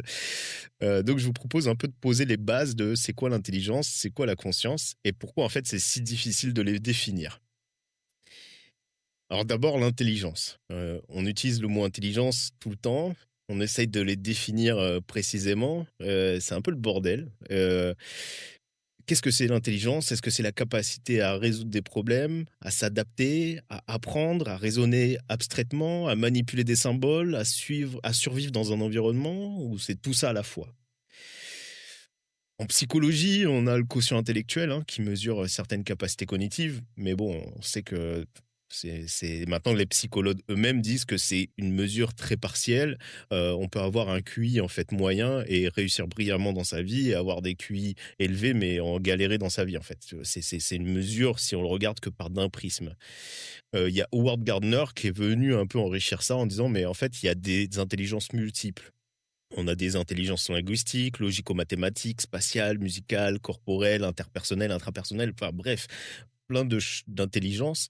Et en fait, il dit juste que c'est pas une capacité, c'est pas une chose unique, c'est un ensemble de capacités qui sont relativement indépendantes. Et puis en plus, on est venu rajouter à ça l'intelligence émotionnelle, l'intelligence sociale, l'intelligence pratique. Bref, en fait, on multiplie les concepts parce qu'en fait, il y a aucun terme qui capture vraiment ce que c'est ce concept d'intelligence. Donc en fait, on rajoute encore des nouveaux concepts. Et ça, c'est super pour tous les livres de comment on dit? Développement De personnel. développement personnel. Merci Montaigne, parce qu'en fait, on peut écrire énormément de choses que vous avez une intelligence émotionnelle, il faut la développer comme ça. Comment développer votre intelligence sociale? Bon, ça n'existe pas, hein, vraiment. C'est pas qu'on est soit ça ou soit ça. D'ailleurs, même, il y a eu enfin, il y a plein de sujets sur le fait que notre cerveau est découpé de telle manière, mais c'est pas vrai en fait. Enfin, c'est juste une abstraction, mais de très haut niveau, que notre cerveau est d'une couche 1 ou hémisphère gauche, hémisphère droite, ou une couche reptilienne ou pas. Enfin, ça n'existe pas. Donc, en plus, en fait, les définitions de l'intelligence, ça change selon le domaine, parce que si on regarde d'un point de vue neuroscientifique, l'intelligence n'est pas définie pareil, ils n'ont pas les mêmes objectifs que pour un psychologue, que pour un philosophe ou pour un éthologue. Chacun a sa vision, et en fait, toutes ces définitions, ça s'aligne pas forcément, en fait. Donc déjà, la première difficulté, c'est l'intelligence, c'est un concept flou, c'est multidimensionnel, et en plus, ça peut être contesté selon les domaines. Ok. En fait, maintenant, on va parler de la conscience, et là, on s'attaque un peu au boss final. Si l'intelligence, c'est flou, la conscience, c'est carrément le mystère des mystères. D'abord, en fait, il faut distinguer plusieurs sens du mot conscience. On a un premier sens, en fait, qui est le sens être réveillé. C'est le sens médical du terme. En fait, tu es conscient quand tu n'es pas endormi, pas dans le coma, pas sous anesthésie. En fait, c'est un peu binaire. C'est on-off, quoi. Tu es Mmh. éveillé ou tu n'es pas éveillé. Tu es conscient ou tu n'es pas conscient. Ensuite, il y a un deuxième sens qu'on appelle la conscience d'accès. En fait, c'est le fait qu'une information est disponible pour tout ton système cognitif. Tu vois une pomme, en fait, cette information, elle est accessible. Tu peux en parler, tu peux la mémoriser, tu peux en agir en fonction. C'est ce que les scientifiques arrivent à étudier assez bien aujourd'hui. Ensuite, on a un troisième sens, pardon, qu'on appelle la conscience phénoménale. C'est ça le gros morceau, en fait. C'est le fait que il y a quelque chose que ça fait d'être nous, d'être soi. Il y a un ressenti intérieur, une expérience subjective. En fait, quand on voit du rouge, quand on a une douleur, quand on a faim, on est triste, il n'y a pas juste un traitement d'information, il y a cette information telle qu'on le vit intérieurement. Tu veux dire, c'est le fait de subir le monde physique? Heu, non, pas subir le monde physique, mais d'avoir quelque chose de très subjectif à toi. C'est-à-dire qu'une douleur, j'ai beau l'expliquer de plein de manières différentes, ça se trouve, tu ressens pas exactement la même chose que ce que je t'ai décrit, toi, intérieurement, et c'est très subjectif à toi, ce ressenti intérieur, en fait. Mmh. Il y a un quatrième sens, de ce qu'on appelle la conscience de soi, c'est se reconnaître dans un miroir en quelque sorte. C'est d'avoir un récit sur soi-même, savoir qu'on existe en tant qu'une entité distincte. D'ailleurs, je sais pas si vous avez déjà vu, il y a des expériences sur les animaux qu'on peut retrouver sur YouTube où on met un miroir et en fait, dans la jungle ou dans l'océan, en fait, on regarde un peu les animaux qui réagissent par rapport au miroir, savoir si ils se reconnaissent en tant qu'individus ou pas. Heu, mais le gros problème, en fait, philosophique, c'est celui qui fait transpirer les chercheurs depuis des décennies, c'est le 3e sens, donc c'est la conscience phénoménale. C'est pourquoi il y a une expérience subjective. Pourquoi est-ce que le traitement de l'information ne se fait pas complètement dans le noir? En fait, comme si on avait un ordinateur qui calculait tout, mais complètement dans le noir, en fait. C'est des circuits électroniques. Pourquoi nous, en fait, on a, cette petite voix intérieure, ce ressenti un peu intérieur qu'on ne sait pas classer? Ça, selon un philosophe australien qui s'appelle David Chalmers, qui est encore en vie, hein, qui a formulé ça en 95. Il a fait une distinction en fait déjà sur la conscience. Il a qualifié d'un côté les problèmes faciles de la conscience. Alors facile, c'est relatif, hein. Heu, Ça reste de la neuroscience de pointe, mais ce sont des problèmes qu'on sait en principe comment les attaquer scientifiquement. On a les outils pour et on avance un petit peu sur ces sujets. Donc c'est comment le cerveau traite-t-il l'information visuelle, par exemple? Mmh. Comment fonctionne l'attention? Comment la mémoire encode-t-elle des souvenirs? Comment on contrôle nos actions volontaires? Tout ça, c'est compliqué, mais c'est du mécanisme. On peut étudier les neurones, les circuits, les corrélations, on arrive à progresser en fait scientifiquement.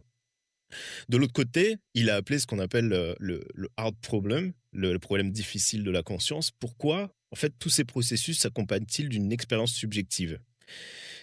Si on prend un exemple concret, la couleur rouge, on peut expliquer toute la chaîne physique. La lumière qui arrive à 700 nanomètres de longueur d'onde qui frappe notre rétine, les cônes sensibles au rouge qui s'activent, un signal électrique qui part vers le cortex visuel via le nerf optique, le cerveau qui traite cette information dans différentes aires, les aires visuelles entre autres.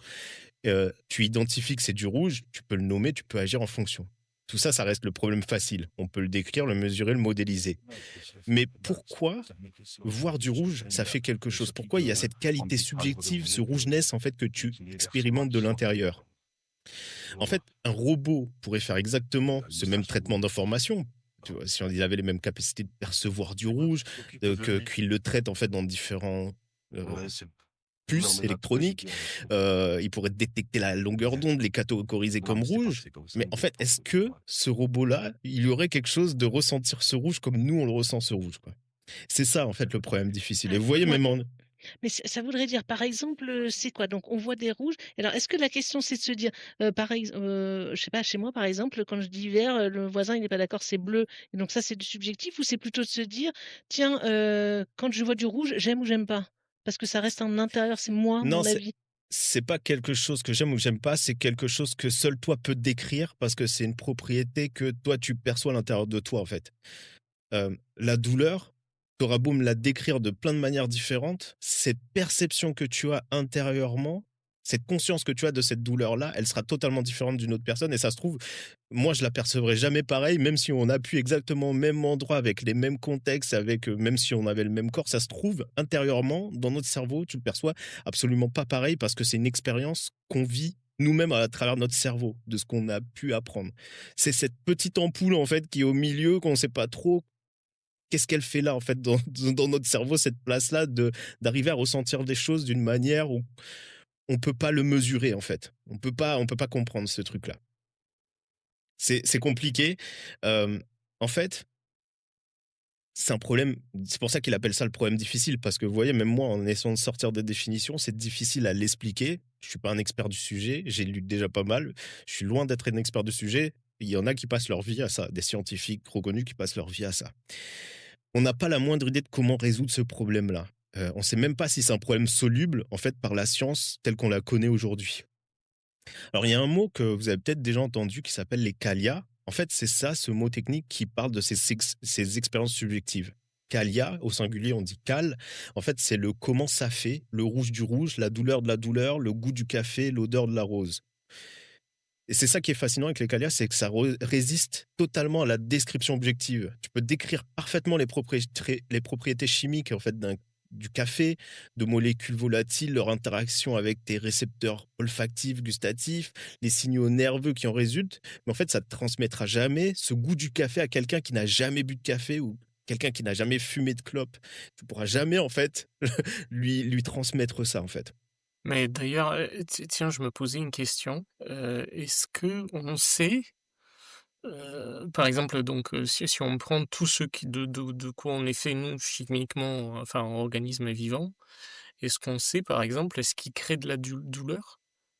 Parce qu'en fait, moi j'ai l'impression que tu prends les trucs, enfin on est fait de molécules, tu vas arriver, à du carbone, et de l'eau quoi, voilà Mm. et à la fin tu dis: «Mais qu'est-ce que ça fait là-dedans?» enfin quelle est la combinaison de ça dans tout ce qu'on est, qui fait qu'on a de la douleur en fait? Parce que, OK, Oui, on comprend qu'il y a le système nerveux qui fait des trucs, enfin tout l'aspect qui biochimique. transmet, qui transmet l'information au cerveau et cetera. Mais qu'est-ce qui fait, tu vois, qu'est-ce qui fait Ça fait qu'on a c'est un la tout, en fait, c'est quand même le cerveau qui interprète cette douleur. Alors je crois que je suis pas expert, hein, du sujet, attention, donc prenez des pincettes, sur ce que je vais vous dire. Mais, déjà, je sais qu'il y a une maladie qui t'enlève cette douleur-là. Il y a des personnes, en fait, qui peuvent se couper, brûler, tu peux leur mettre la main sur le feu, ils ouais, ressentent pas cette douleur-là. Pourtant, ils ont tout le système nerveux qui est actif et en quelque part, en fait, c'est leur cerveau qui réagirait pas à cette douleur. Sur la douleur, il y a aussi un aspect biochimique des choses, donc peut-être que si ta biochimie est perturbée, tu peux percevoir la douleur complètement différemment, soit de manière exacerbée, soit non. mmh. Et qu'est-ce que je voulais dire? Hem comment enfin oui, sur la douleur, je pense qu'on peut l'étudier physiquement, mais il y a tellement de paramètres qui rentrent en compte que je suis même pas sûr. Youdout, tu te retrouves dans le noir, c'est ça? Ouais, je me Et retrouve à j'ai une coupure de lumière, bon, c'est intimiste, voilà, c'est pas c'est intimiste, ouais. Heu je pense que qualifier réellement la douleur, ça doit faire partie des expériences subjectives, de ce bah, les fameux qualia parce que c'est quand même quelque chose qu'on expérimente nous-mêmes. Des personnes n'ont pas les mêmes rapports à la douleur d'ailleurs que d'autres. mmh, Donc ouais, je pense qu'on sait pas et ça fait partie de ce fameux problème difficile, en fait, de qu'est-ce que ça fait de ressentir réellement une douleur en tant qu'une personne, à titre individuel. Et donc vous avez compris que c'est un sacré problème. Il y a une expérience de pensée, en fait, qui s'appelle, l'expérience de pensée de Marie, la scientifique, qui dit je vous ai parlé de la couleur rouge, ça va revenir ici. Imaginez qu'en fait, on a une neuroscientifique très brillante qui a vécu toute sa vie dans une pièce en noir et blanc. Elle a étudié absolument tout ce qu'il y a à savoir sur la physique, des couleurs, du rouge, de le fonctionnement de l'œil, le traitement neuronal des couleurs. Elle sait tout. Puis un jour, en fait, on la laisse sortir, elle voit du rouge pour la première fois. Est-ce qu'elle apprend quelque chose de nouveau? Heu, Si on répond oui, en fait, elle apprend que enfin, elle apprend quelque chose de nouveau en voyant du rouge. Ça veut dire qu'on admet que l'expérience subjective, c'est quelque chose de plus qu'une information juste physique et en fait, c'est un sacré problème pour ceux qui pensent que tout est réductible, en fait, d'un point de vue physique. Cette expérience, elle est controversée un peu parce qu'en fait, ils disent: «Oui, mais c'est la première fois que l'œil reçoit cette couleur rouge, donc en fait, ça fait quelque chose». Mais l'expérience de pensée, en fait, c'est d'essayer d'aller plus loin. C'est de se dire: «Est-ce que on peut capturer cette sensation-là individuelle de ressentir du rouge? Est-ce qu'on peut la capturer d'un point de vue avec nos outils et notre connaissance?» Enfin, nos outils scientifiques qu'on a et notre connaissance actuelle du sujet, est-ce qu'on peut capturer dans le cerveau ce que c'est que cette sensation d'avoir une nouvelle information qui est le rouge? Au-delà de l'aspect, ça passe par les yeux, et cetera. Et vous comprenez que c'est compliqué parce qu'en fait, si c'est vraiment une nouvelle sensation, ça veut dire qu'on est loin d'avoir les outils pour arriver à percevoir ça et donc de le mettre dans l'IA, ça va être compliqué. ah yes, je me rappelle. Alors, Oui, allô? il y a plusieurs théories Oui, sur la bonsoir, conscience, bonsoir, des ça théories va, excusez-moi, scientifiques. j'allais une information. Il y a, la théorie de l'espace de travail global, qu'on appelle, Global Workspace Theory, c'est Bernard Barrs, en fait, un neuroscientifique cognitif qui l'a proposé dans les années 80 et en fait, Stanislas Dehaene qui l'a développé, en version neurale. Donc Stanislas Dehaene, c'est, c'est un pionnier en neurosciences, en France. Il est très connu d'ailleurs, je crois qu'il a participé, à l'élaboration des programmes scolaires. Enfin, c'est pas arrivé au bout, mais je crois qu'il a tenté quelque chose et c'est pas arrivé au bout. Mais en tout cas, il a été consulté pour ça. Et donc en Mmh, fait, ce mec, il a développé, une théorie qui est, bah, de voir le cerveau un peu comme un théâtre. En fait, on a plein de processus qui travaillent en coulisses, dans l'ombre, de manière inconsciente, des dizaines de modules spécialisés qui font leur boulot, donc la reconnaissance des visages, traitement du langage, planification motrice, mémoire, et cetera. Et il y a une scène un peu centrale qui est éclairée par un projecteur pour imager et en fait, c'est ça l'espace de travail global. En fait, quand une information monte sur scène, elle devient disponible pour tous les autres systèmes et c'est à ce moment-là qu'elle peut être mémorisée, verbalisée, utilisée pour la prise de décision. Et c'est ça la conscience, selon cette théorie, l'accès global à l'information, tous les systèmes. C'est intéressant parce qu'en fait, c'est une théorie qui est très fonctionnelle, mais elle ne dit pas vraiment pourquoi il y a une expérience subjective. Et en fait, elle décrit les mécanismes de l'accès conscient, mais pour les critiques, elle résout que le problème facile, mais en fait, elle esquive le problème difficile. Il y a une autre théorie qui s'appelle l'IIT, en français la théorie de l'information intégrée. Et là, en fait, on passe à quelque chose de plus radical. C'est Giulio Tononi, qui est un neuroscientifique italien qui l'a développé, qui dit La conscience, en fait, c'est lié à la quantité d'informations intégrées dans un système. C'est-à-dire qu'il propose même il propose même une mesure qu'il appelle phi. Plus un système a un phi élevé, plus il est conscient. Qu'est-ce que ça veut? Enfin, plus concrètement, qu'est-ce qu'une information intégrée? En fait, ce serait une information qui est générée par un système en tant que tout et qui ne peut pas être réduite à la somme en fait de ses parties. Donc, si on peut découper un système en 2 morceaux indépendants et que on perd rien, ça veut dire que son phi est faible. Si les 2 parties sont tellement interconnectées que le tout est irréductible, en fait, son phi est élevé. Alors, c'est audacieux cette théorie, c'est que déjà, ça propose une mesure quantitative de la conscience. Donc ça, c'est intéressant. Ça s'applique en principe à n'importe quel système, que ça soit biologique ou artificiel. Mais par contre, ça fait un peu des prédictions contre-intuitives parce que selon la AIT, certains circuits électroniques très simples pourraient être plus intégrés pour avoir un phi plus élevé que des systèmes complexes mais modulaires, en fait. C'est des théories qui sont controversées, qui sont même dites certaines fois anti-scientifiques. Mais ce que je veux dire à ce sujet, c'est que la conscience, en fait, on est dans une science pré-paradigmatique. Du coup, on n'a même pas les outils, on ne sait même pas comment attaquer en fait le problème. On n'a pas les outils, on ne sait pas comment attaquer le problème. Donc en fait, on est obligé de même penser à des choses qui sont un peu exotiques pour se dire ah, peut-être qu'on a quelque chose ici, même si c'est exotique, on va aller tenter quelque chose et qui va nous apporter des outils pour ensuite l'aborder de manière beaucoup plus scientifique.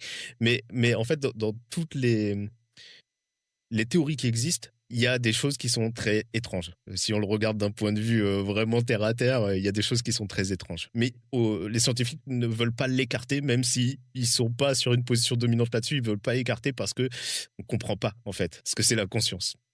Donc il y en a d'autres, il y a le traitement prédictif de Carl Friston, il y a la théorie d'ordre supérieur de David Rosenthal. Il y a d'autres théories, je vous ai cité les 2 en fait qui sont actuellement le plus cités, on va dire.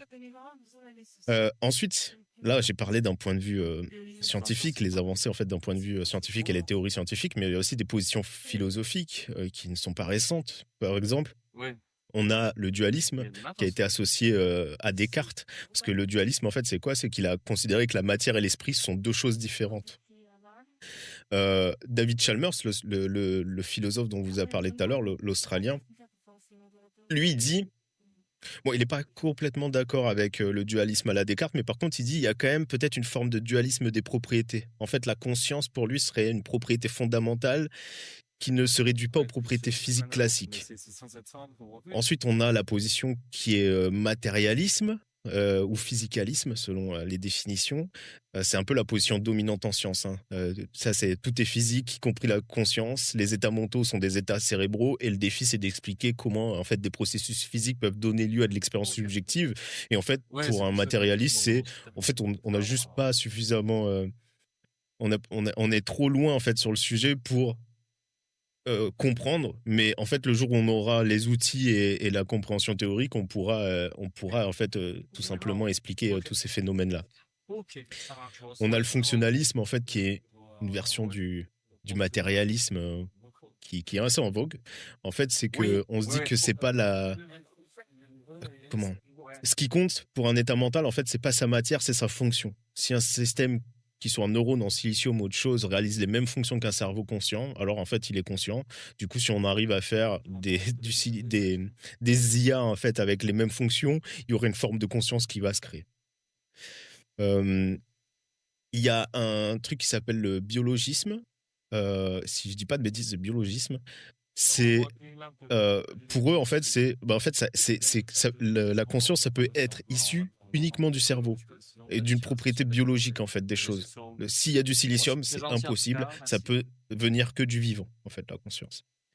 Il y a d'autres choses comme le panpsychisme. Là, c'est un peu là on rentre dans l'exotique. Je vous invite à aller voir. Mais en fait, le panpsychisme, il considère que la conscience, ça pourrait être une propriété fondamentale de la réalité, comme une masse en fait, ou comme une charge électrique. La conscience serait un peu considérée comme la masse, quoi. Tu vois. Bon, tout système en fait aurait une substances illicites. Mais en fait, tout système aurait une forme de protoconscience ou panpsychisme, pardon. Ah ouais. Même le mot est dur. Et il y a l'illusionnisme, en fait, c'est un peu provocateur. En fait, c'est qu'il dit que la conscience, c'est un peu phénoménal et en fait, c'est une illusion. C'est-à-dire que c'est nous qui la construisons parce qu'on n'a rien compris à ce que c'était. Et en fait, on s'invente un terme, la conscience, mais ça n'existe pas vraiment, quoi. Tu vois, C'est la solution facile, ça n'existe pas, donc du coup, il n'y a pas besoin de le modéliser. il n'y a pas, il y a pas besoin de le modéliser. Et en fait, voilà. C'est un tour de magie du cerveau. Une expérience de pensée qui s'appelle le zombie philosophique, pour comprendre un peu ces enjeux de conscience. C'est imaginer qu'on fasse un Pierre 2 qui est exactement le même physique. De l'extérieur, en fait, si tu mets Pierre 1 et Pierre 2 à côté, on ne pourrait pas différencier Pierre 1, Pierre 2. Même dans le comportement, dans ses émotions et tout. Sauf que Pierre 2 serait entièrement un robot. Il serait composé de cartes mères, de puces, de moteurs avancés, en fait, de cerveau moteur avancé. On ne pourrait pas les différencier les deux. Sauf qu'il y en a un, c'est le Pierre avec le vivant qu'on connaît et qui a a priori une conscience. Et le deuxième, on ne sait pas. Enfin, déjà, la première question de ce zombie-là, c'est est-ce que ce serait possible de construire une machine qui réagirait exactement comme Pierre, qui, quand on lui le pince, en fait, il dit j'ai mal, mais sauf que c'est juste une réaction à une fonction, j'ai mal. Si en fait on lui dit ok, t'as fait une bêtise, en fait il peut avoir honte, tu vois. Enfin, je veux dire exactement comme un humain, sauf que à l'intérieur ce serait que des fonctions, des pièces électroniques et juste de l'ingénierie avancée. Déjà, en fait, la question c'est est-ce que ce zombie est concevable? Si on répond oui, en fait, ça veut dire qu'on admet que la conscience, c'est quelque chose en plus du comportement et du fonctionnement physique. Si on répond non, alors on pense que la conscience est nécessaire au fonctionnement. C'est-à-dire qu'un robot ne pourrait pas être aussi avancé qu'un Pierre s'il n'a pas de conscience. Voilà. Et ça, c'est une expérience de pensée. Alors, chaque expérience de pensée autour des neurosciences sont très controversées. On trouve toujours un angle d'attaque qui est un peu particulier. Mais en tout cas, je trouve que c'est intéressant. C'est intéressant de se poser la question. Bon, si tu le formules comme ça, tu peux le voir comme étant de dire est-ce que cette notion de conscience peut être réduite à un calcul? Voilà, exactement. Et on sait que, par contre, on sait que tout n'est pas calculable. Tout n'est pas calculable. Voilà. Donc, est-ce question- que on rentre dans le fait de dire est-ce que la conscience peut être réduite à un calcul? La question aussi qui peut se poser, c'est tout n'est pas calculable aujourd'hui avec les connaissances actuelles. Est-ce que demain, ça le sera? Oui. Ah non, mais il y a les travaux les travaux de Turing qui ont montré que tout n'est pas calculable. Oui, mais est-ce qu'on Ça, peut la simuler autrement? enfin, C'est pas est-ce calculable, que mais tu... comme un avion vole et qu'un oiseau vole, est-ce qu'on pourrait l'obtenir d'une manière un peu différente? Bah, du coup, tu parles pas de la même chose. Euh, oui, mais en fait, on arriverait à un même concept. D'accord, ok. Je C'est vois ce comme que tu veux dire, dire. oui, Je vois ce que tu veux dire. Ouais, oui. ouais. Mais On donc, n'a pas du coup, cerveau humain et neurones artificiels. Oui, on parle pas de la même chose, mais ouais. ok. Mais donc, du coup, sur cette thèse-là, bah, tu pourrais arriver à dire, ah bah, ok, bah,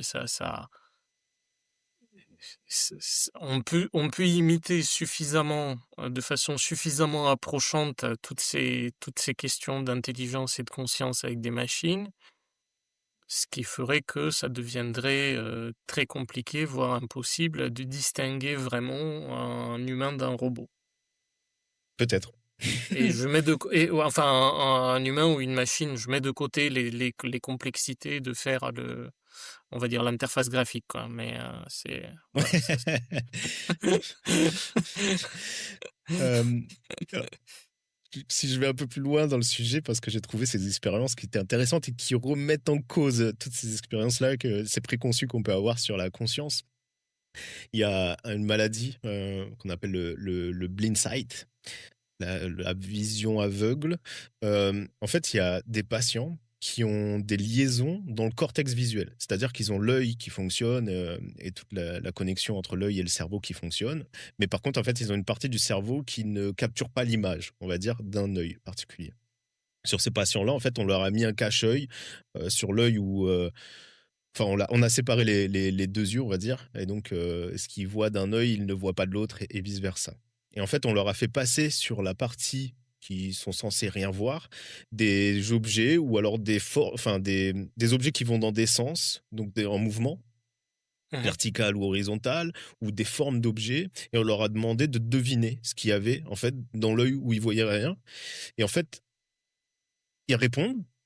Et en fait, ils répondent suffisamment correctement pour que ça ne soit plus considéré comme du hasard. C'est-à-dire que la plupart des réponses, en fait, étaient à, je sais plus, 80% de bonnes réponses. Donc, en fait, on a considéré que c'était pas du hasard et que malgré qu'il n'ait aucun ressenti intérieur, enfin, ressenti visuel intérieur, vous voyez ce que je veux dire, c'est difficile à décrire, mais que on le voit pas, et du coup, ils se disent, ça semble être un rond. Cette sensation-là, voilà, c'est étrange, mais a priori, en fait, l'œil a perçu quelque chose que le cerveau a capté, mais complètement dans le noir, quoi. Ça, c'est déjà une expérience que je trouve intéressante. Et attends, mais ça veut dire, mais c'est parce qu'ils savent déjà ce qu'est un rond avec l'autre œil quand même. C'est parce qu'ils A en ont priori, déjà vu. Ouais, c'est oui, a ça, parce que priori, a priori. par rapport à quand tu racontais celle qui était dans le noir et blanc Les là yeux et de qui rouge. découvrait le rouge, c'est Ouais, pas la même chose encore. c'est pas la même chose. Mais tout à l'heure, c'était une expérience de pensée. Mais Là, c'est la réalité.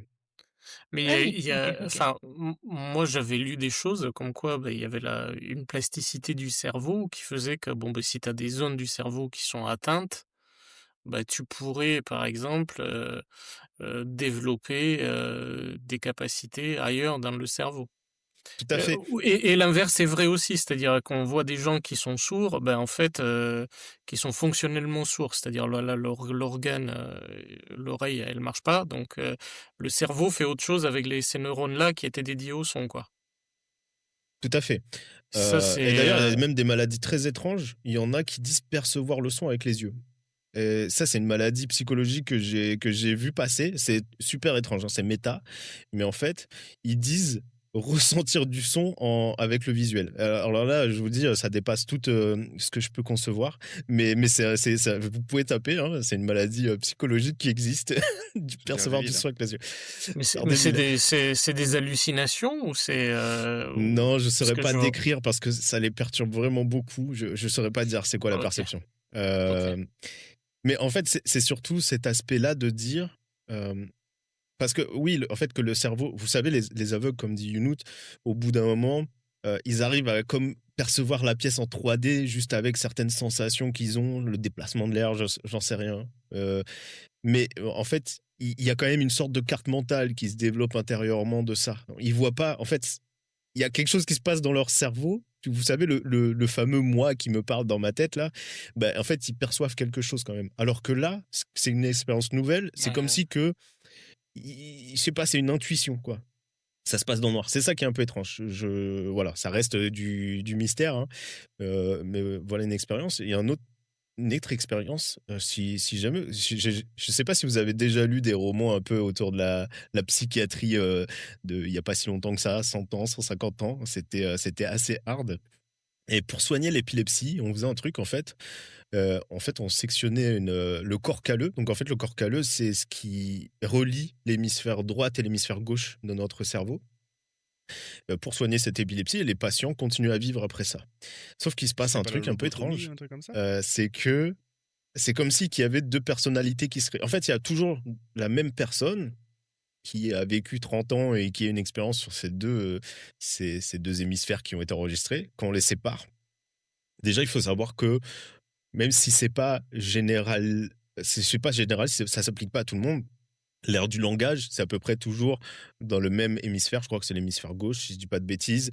Il y a l'air motrice, les choses comme ça qui sont dans un autre hémisphère. Enfin, il y a des fonctions, des zones en fait qu'on arrive à peu près à savoir où se trouve dans le cerveau. Et en fait, là, quand on le coupe, c'est-à-dire que la partie langage est décorrélée d'une autre partie. Typiquement, on sait que les yeux, chaque œil, en fait, est connecté à un hémisphère différent. Souvent à l'inverse d'ailleurs, l'œil droit est connecté à l'hémisphère gauche, l'œil gauche à l'hémisphère droit, en grande partie. Et ben en fait, il se passe un peu des réactions contradictoires. C'est-à-dire que si on leur dit, dis-moi quel est l'objet carré, et ben la main qui est connectée à l'hémisphère droit, qui n'est pas l'air du langage, en fait, va attraper autre chose par rapport à ce qu'il a perçu de son œil. Alors que dans le Ah ouais. langage, en fait, il a perçu, lui, on lui a bien dit rond, mais en fait, sa main droite va percevoir quelque chose d'autre, qui voit une balle devant lui qui est ronde. En fait, il va attraper le truc rond, quoi. Donc, déjà, il y a un truc qui se pose, quoi. C'est-à-dire que, déjà, les mecs continuent à vivre. Est-ce qu'on considère qu'il y aurait deux consciences? Est-ce que la conscience n'existe pas? Est-ce qu'il y a quand même. Enfin, c'est très bizarre, en fait, cette split brain-là. C'est une expérience qui est complètement hallucinante. Il y a une autre maladie qu'on appelle l'hydrocéphalie. C'est quand en fait, au scanner, et c'est vraiment arrivé, il y a une personne qui est passée au scanner et en fait, en scannant, ils se sont aperçus: «Mais attends, il y a pas de cerveau». En fait, il y a du cerveau, mais en fait, elle était collée à la paroi. Je sais plus pour quelle raison, je crois il a vécu dans une caisse, sur pression toute son enfance, un truc comme ça et en fait, le cerveau, il s'est développé sur toute la paroi, mais de manière très, très fine, quoi. Donc tout le reste est vide. Donc 90 de la boîte crânienne était vide et pourtant, cet homme-là, c'était un employé de l'administration. Alors je vous vois arriver, vous pouvez faire des blagues. Vous pouvez faire des blagues à ce sujet, j'ai très rigolé aussi. C'est une personne qui travaille à l'administration, qui a une vie normale, a une femme, a des enfants, etc. Bon, il n'avait pas, après les tests, il n'avait pas le QI d'Einstein, mais en tout cas, il a vécu une vie normale alors qu'il a très peu de cerveau. Donc déjà, ça explique une neuroplasticité qui est impressionnante, parce qu'avec très peu de cerveau, il a réussi à développer quand même énormément de capacités. Mais surtout, on pourrait se poser la question, mais ouais, mais combien de pourcentage de cerveau on a besoin pour la conscience, quoi?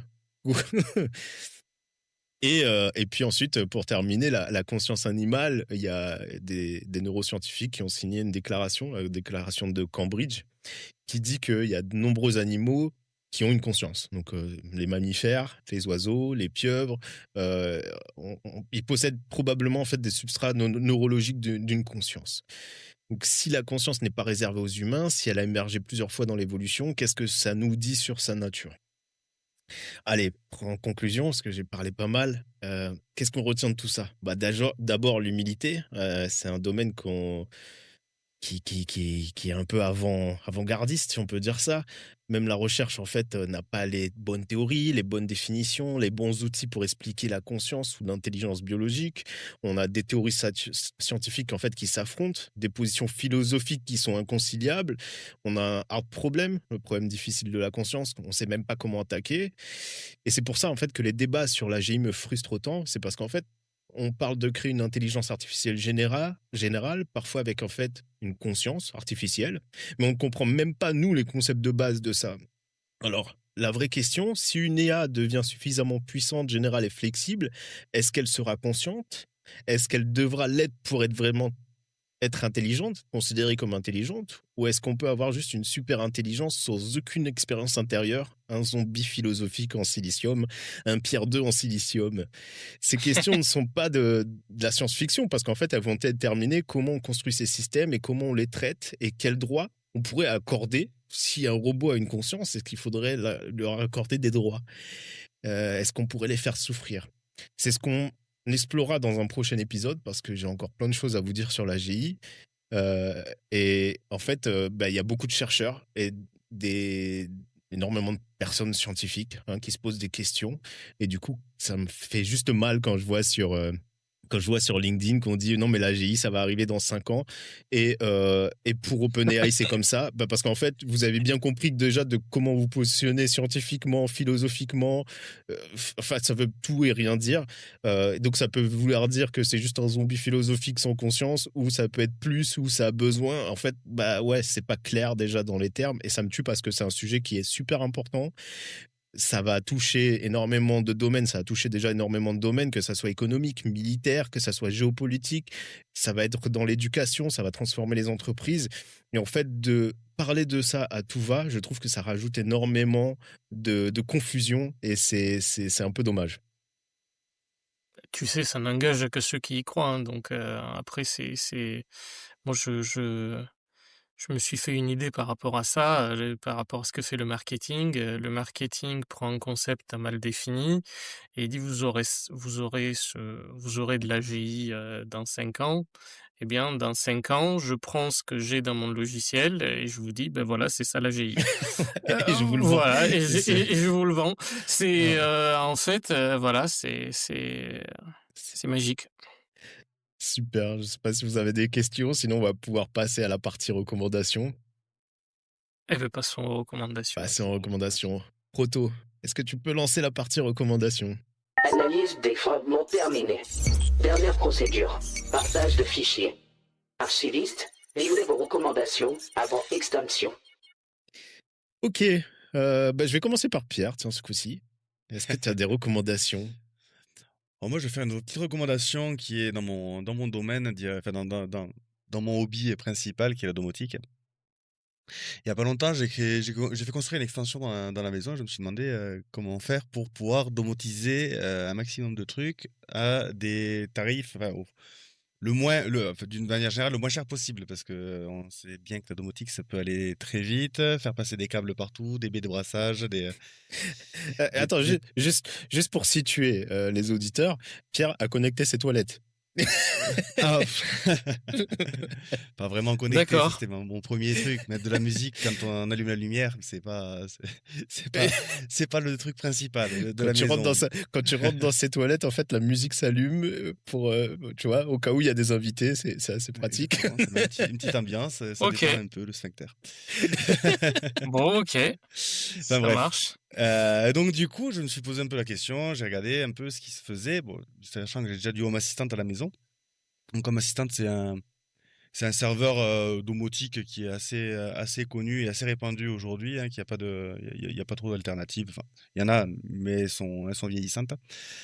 Et à côté de ça, du coup, j'ai mis du Zigbee. Et le Zigbee, c'est un protocole, j'en parlerai peut-être dans un autre épisode, mais ça permet d'avoir des modules. En fait, j'ai mis plein de modules qui vont me permettre, enfin, de, de, de, de connecter donc mes lumières, de connecter, d'avoir la température, d'avoir des notifications quand les portes s'ouvrent, de mettre comment dire, des compteurs énergétiques au niveau du tableau électrique. Et en fait, Mm. tout ça pour 100 à 150 euros, on peut avoir un système qui est assez complet. Donc, vraiment, c'est quelque chose que je recommande. Ok. Ça demande pas trop de connaissances. Moi, je suis intéressé par le sujet, en tout cas, que tu développes ça, parce que j'ai j'ai des questions après Oui, pour non, chez moi. évidemment. Donc, du coup, voilà, c'est vraiment le petit truc que je vais recommander. Sachant qu'aussi, bon, il y a d'autres. C'est pas du Zigbee, mais c'est des ampoules connectées, bah, typiquement sur Action, qui vont me permettre de mettre du rouge, du bleu, enfin, de tout piloter. Pour 12,50 €, il y en a 3. Enfin, on est passé dans la domotique qui devient Tu vraiment peux faire pas une chère et facile. boule disco dans tes toilettes, quoi. Non, là, c'est pas pour les toilettes, là, c'est juste pour des appliques, mais enfin, ça coûte vraiment de moins en moins cher. Donc voilà, J'ai- Attends, Pi- Pierre m'a parlé d'un truc quand même. Je crois que, et je pense que Younoud va être d'accord avec lui, il veut connecter sa machine à café pour que Oui. quand il se lève de son ordinateur, son café soit prêt et qu'il Exactement. n'attende pas le temps de préparation. Ouais, moi je Exactement. veux ça. Ça, ce sera un des futurs projets. J'ai une petite machine à café derrière, donc du coup, juste manière de cliquer, la machine qui s'allume et qui lance le café derrière. Ça, c'est clairement un projet. Je pourrais peut-être en parler. Peut-être qu'avec dans un futur avec épisode. Pierre 2, il pourra te le ramener à ton bureau, ça se trouve. Non, mais ça va arriver, ça va arriver. Donc voilà, bah, donc pour finir, ouais, j'en ai eu pour, je pense, une centaine d'euros pour tout domotiser mon extension. Donc voilà. Trop bien. Cool. Est-ce que, Montaigne, tu as des choses à nous partager? Elle est complètement différent, mais c'est ça l'intérêt d'être plusieurs. Moi, c'est un bouquin, moi j'aime bien lire et de tout type de lecture. Donc là, je vous ai ramené un truc qui s'appelle «Le mensonge suffit» de Christopher Bouix.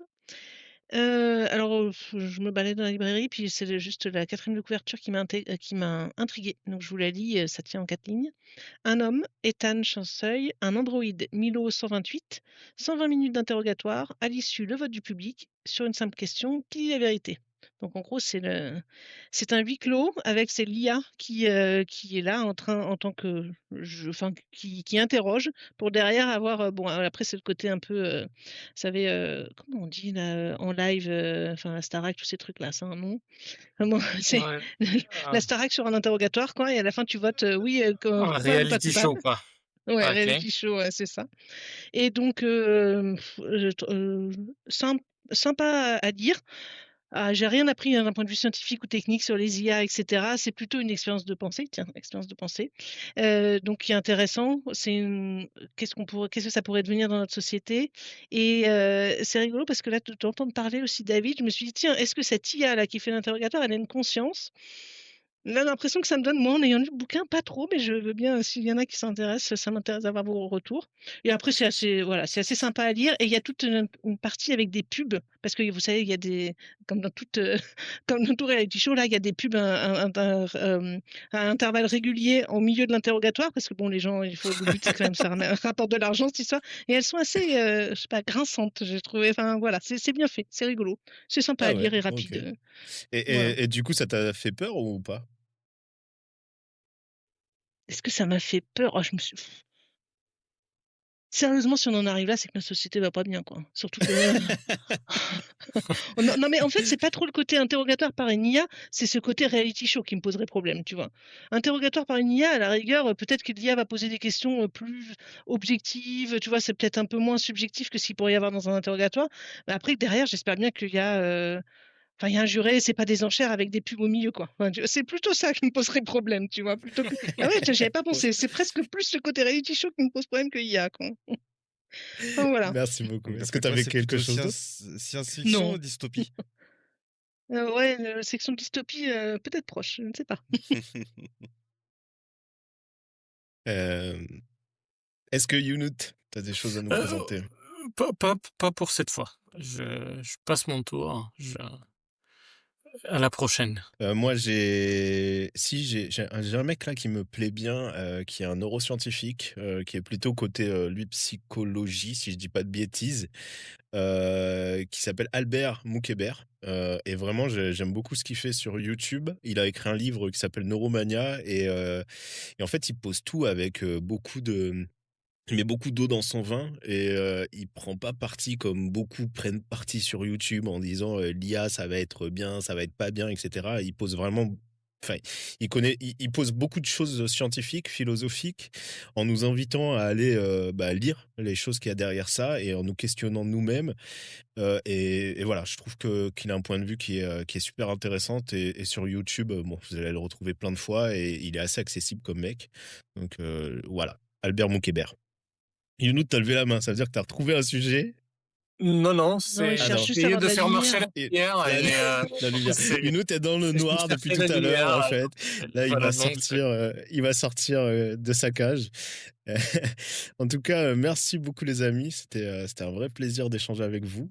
ouais, J'espère que ça vous a plu et que ça a plu à nos auditeurs. On se retrouve, à bientôt et ciao, ciao, à plus. ciao, Allez, bye bye tout le monde. Salut! salut. Ciao. Les fichiers sont enregistrés. Session de décryptage terminée. L'accès au système 42 est suspendu.